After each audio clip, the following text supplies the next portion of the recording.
Hello everyone and welcome to my channel, Ghost of Aragian. I'm Sal and today I'll be breaking down and showcasing my Chaos Incarnate Silvermane Bleed build. This is an awesome build, mostly built around overhealth and different projectiles. It's a lot of fun to play with. Let's jump right into the build.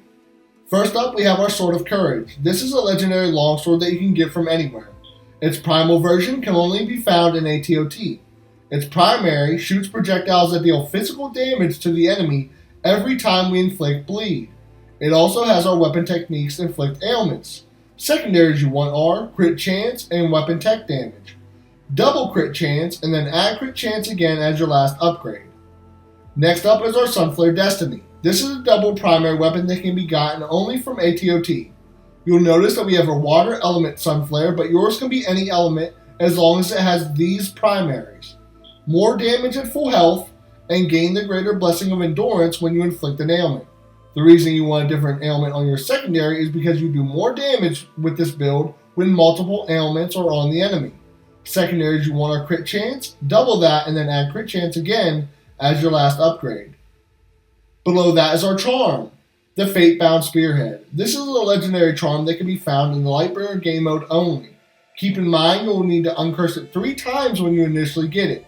You can do this by completing the objectives at the bottom of the item. Its primary shoots projectiles that deal water damage to enemies every few seconds if we have 2000 overhealth. Secondaries you want are crit chance, resistances, and overhealth gained. Double crit chance and add crit chance again as your last upgrade. Beside that is the Mark of the Duelist, a rare amulet that can be found anywhere. Its primary gives us health on crit. Secondaries you want are crit chance and crit damage. Double crit chance, and then add crit damage again as your last upgrade. Below that is our Mark of the Red Armorer. This is a rare ring that can be found in the Lightbringer game mode only.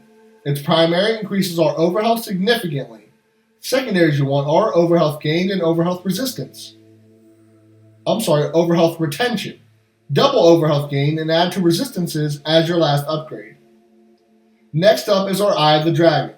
This is a legendary ring that can be found anywhere. Keep in mind, primal items can only be found in ATOT. Its primary gives us overhealth when we defeat an ailment-afflicted enemy. It has our weapon techniques inflict ailments, and gives us overhealth retention. For secondaries, you really want to get 2 different resistances and overhealth gained.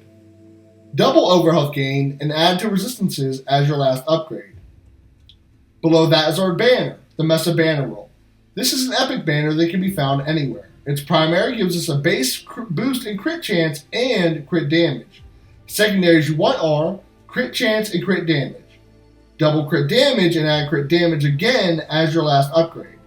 Last is our Lifestone, the Archon's Tear. This is a legendary Lifestone that can be found anywhere. Its primary also gives us a base boost in crit chance and crit damage. Secondaries you want are crit chance and crit damage. Again, you want to double your crit damage, not your crit chance as I have, and then add crit damage again as your last upgrade. Now, before we jump into augments, here's a few more clips showcasing this build.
we have our augments. First up is the Nightshade Augment, an epic green augment that can be found anywhere. Its primary blinds enemies whenever they reduce our overhealth. This is going to give us a break from the hitting us and allow us to keep our overhealth up and projectiles flying. Secondaries you want are overhealth gain and a separate resistance from what you have on either of your rings.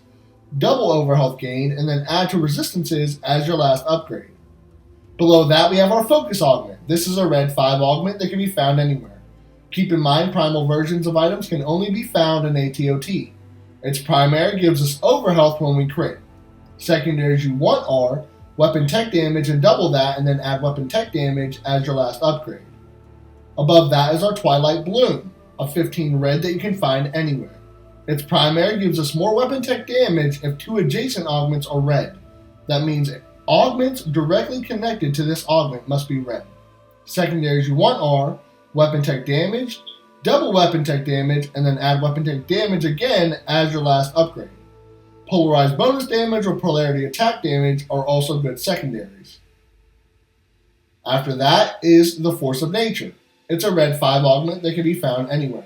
Its primary gives us weapon charge when we defeat an enemy.